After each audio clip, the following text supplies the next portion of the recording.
Alright, so you've taken a chance. You've bought the latest Need for Speed Unbound. And you've done something even more ridiculous and put it on the intense difficulty, the hardest difficulty that has to offer. Well, before you get started, I'm going to give you a couple handy tips. And they're pretty simple. So let's look at the world. So, a simple thing you can do. Focus on events, which again, you'll look at them. The buy-in. The buy-in is absolutely crucial. When you're trying to build the 20,000 for the first area, and then again the 50,000 for the second area, you want to have a $0 buy-in. Do those races. They're your priority. And then you've got your, $2,000, $3,000 buy-ins.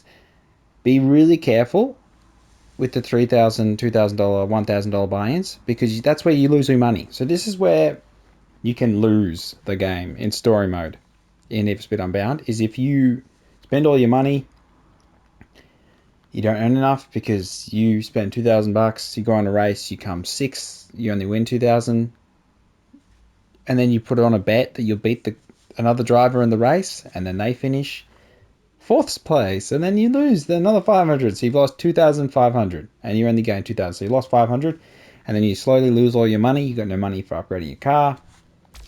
Your car is a piece of crap. Not like this, which is not a terrible piece of crap, but this is what it is. Welcome back to KRSFM News. Yeah. Distracted me. Okay, so back to the map.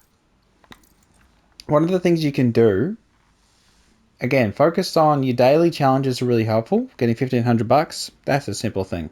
Do your daily challenges, which it just changes between day and night cycle.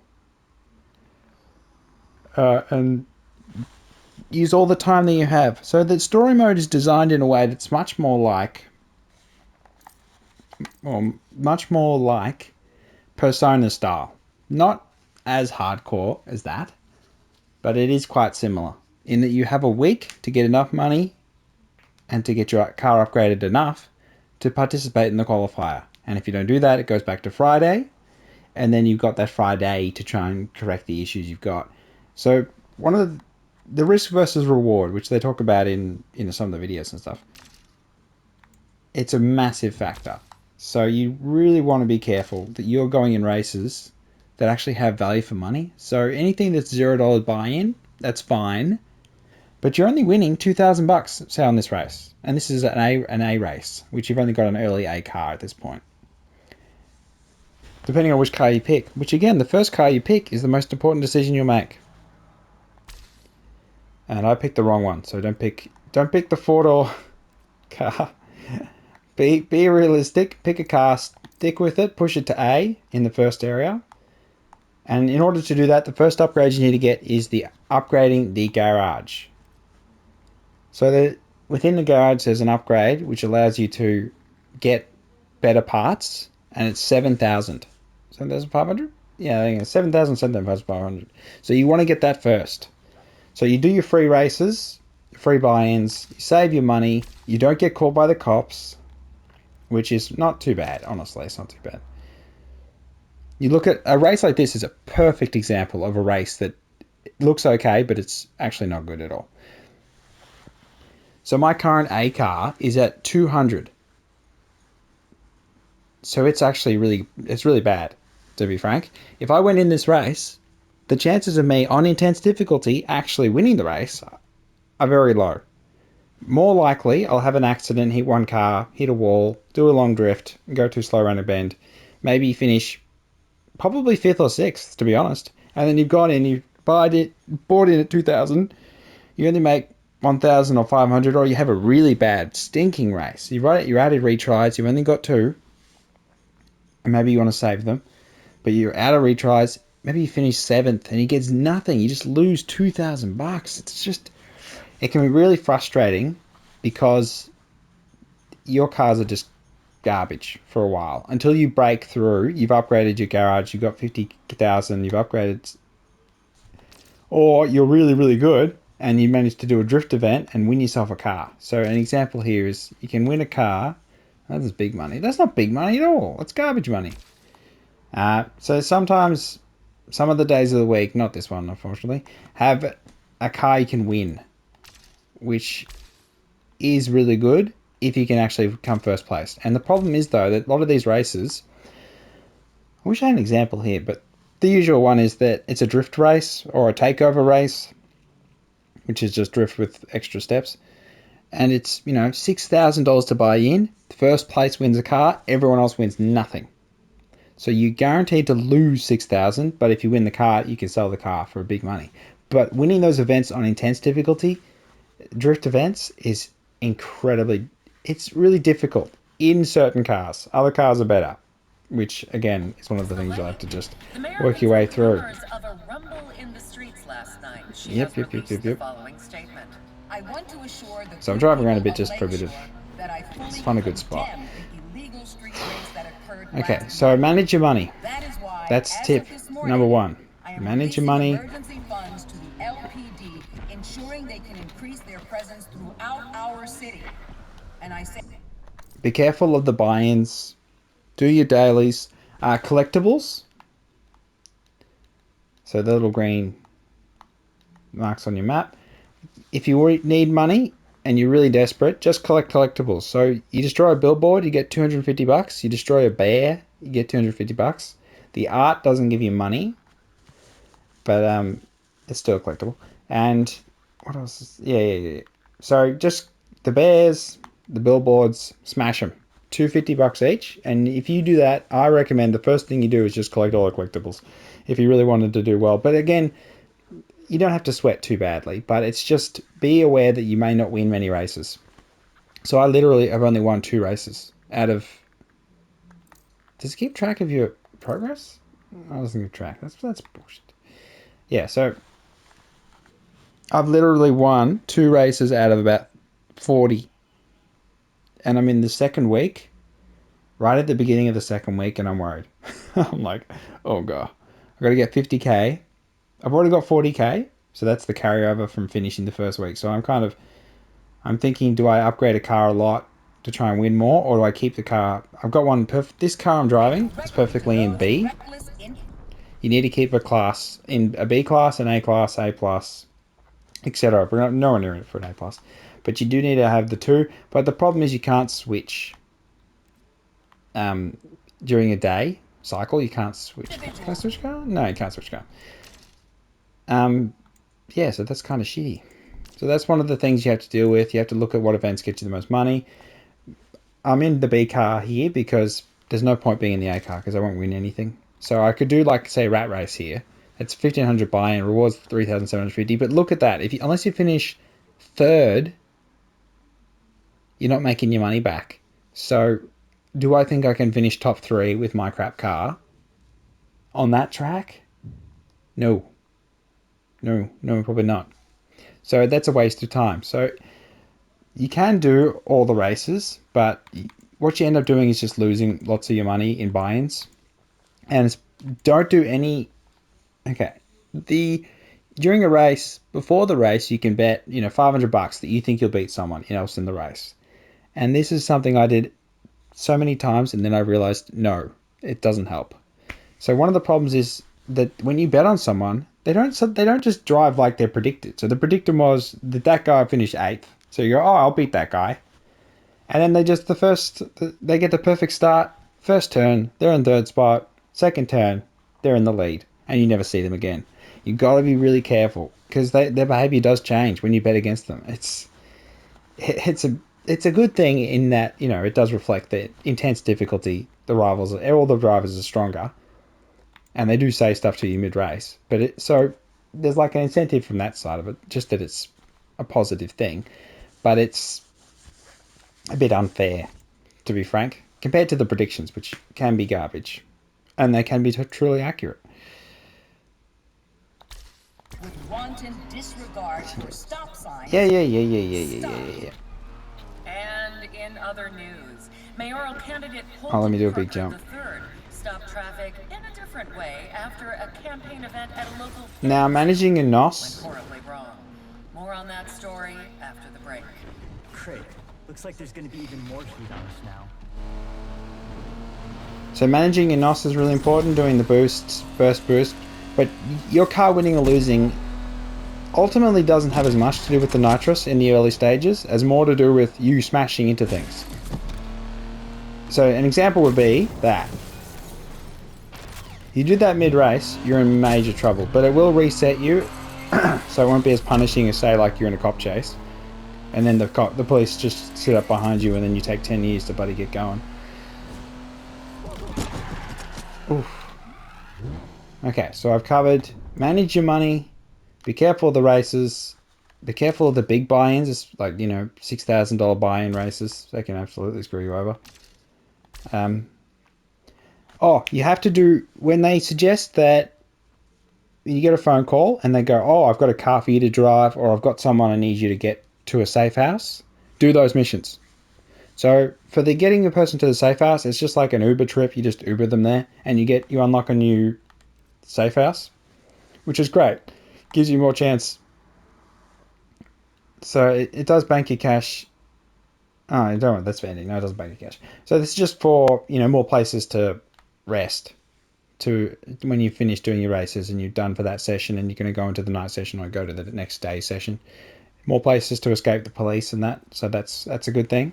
Although escaping the police isn't that hard on intense difficulty, it gets harder as you get faster cars because the police do match your car speed. So later on, so the perfect example is when I was driving the McLaren P1 in a try out this car, drive it to this destination challenge. And then in that case, the police were really, really fast. But anytime you drive an expensive car from A to B, you can repair it at the gas stations. Why aren't they on the map? Ridiculous. So the gas stations which glow blue.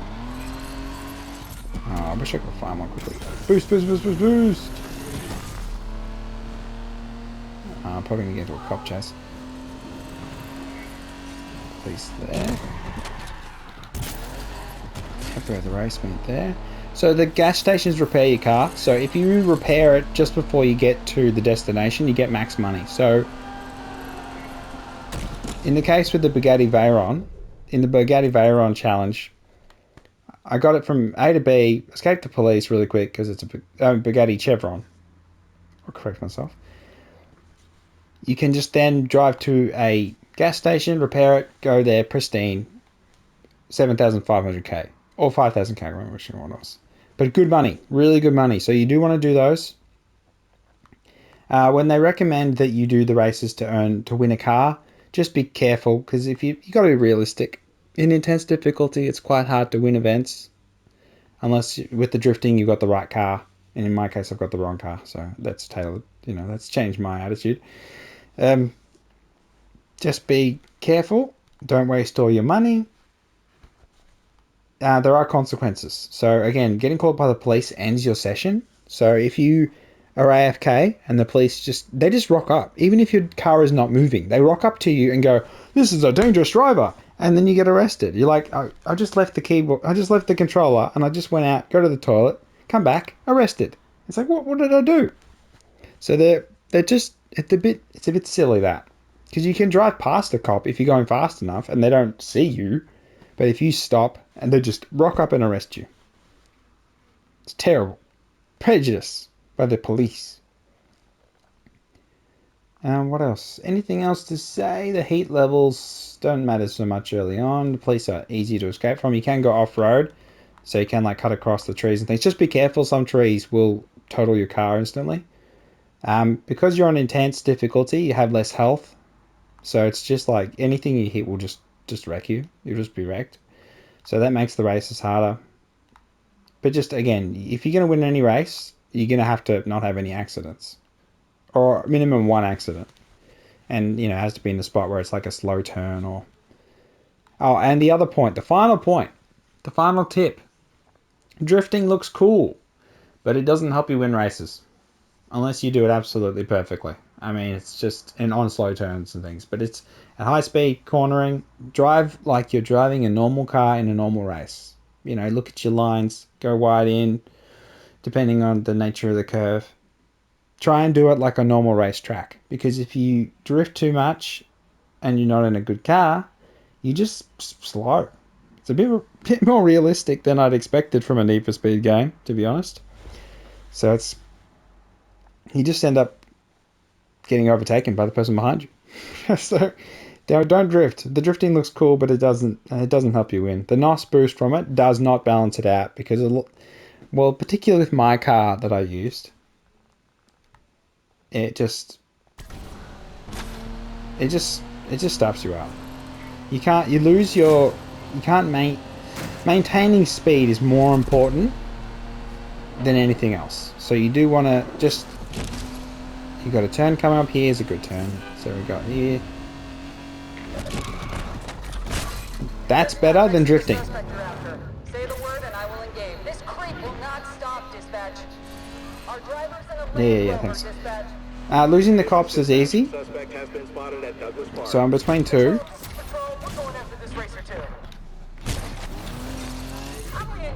Now I'm just going to go back here. One behind me. The other one didn't quite get across. Back up we go.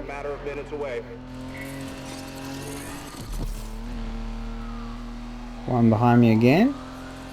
Now, so, let's see if we can do the speed trap. Nope. So the cops will wreck themselves just naturally as they follow you. So, see now we only got one cop. And then you just go fast enough and then you drop them. It's kind of, honestly,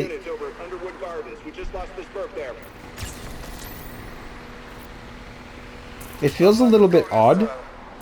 But having driven the McLaren P1 with the cop chasing, the cops are really quick. So it's just, early on it's just easy. So it's just easy mode early on, and then they become much faster and actually does become more like Need for Speed Heat. You know, it does actually pick up. And you find it really hard to shake them, and then the helicopter does arrive. If anything, the helicopter could have a wider radius, because I do find that you can escape from it if you drive well and know what you're doing. But yeah, so it's still possible to have high energy, high octane chases. They're just locked to later in the game, to be honest. Like the cops that show up mid-race are a joke. They just smash into you and they ignore everyone else. It's kind of, they're annoying more than actually threatening. So here's a good place. Let's just take a break here. It's a nice spot. So yeah, I hope these couple of tips will help you manage your money on intense difficulty. Now, if you're on an easier difficulty, totally different game. Probably a lot easier, probably a lot less stressful. So I'm probably just doing my own head in because I'm so prideful. I want lower the difficulty. It did ask me in game, oh, do you want to lower the difficulty? And I went, no. You don't tell me what to do. So again, in the spirit of not telling you what to do, you do your own thing, make your own mistakes, learn from your own mistakes. Hopefully you pick a better starting Pokemon car, a better starting car than I did, and you actually have a good time in the first week, because I struggled. I had some real tension in my bones. Every decision about upgrading a part of the vehicle was heavily scrutinized. But you got to spend money to make money. Just remember to save up for the end of the week for the qualifier. Alright, this has been Frosty510 with some tips, and the only trick is collecting all the collectibles. Really, that gets you a lot of money if you collect them all. That's what the people are going to tell you. They'll say, just collect all. Just collect collectibles. Just collect all of the street art. Just get every single one of the bears. $250 each. And there's heaps of them. Ooh, there's heaps of money. Free money. Here. Hit the billboard. Free money. But it's kind of a pain in the ass. So I don't really want to recommend that too much. It's just, it's there. But you want to do them sort of naturally as you drive around. Because if you just spend all your time looking for them, you can just do your head in. And you want to do that in your best car later on. You have an awesome car you want to collect all the collectibles. But yeah, so I hope that's helpful enough. Yes. Yes. Yes. Like and subscribe, Frosty510. Story mode tips and tricks. Oof. Also, the different tires matter, and some of the drifting events, maybe having off-road tires would be better because they're so slow. It's ridiculous. Off into the fields.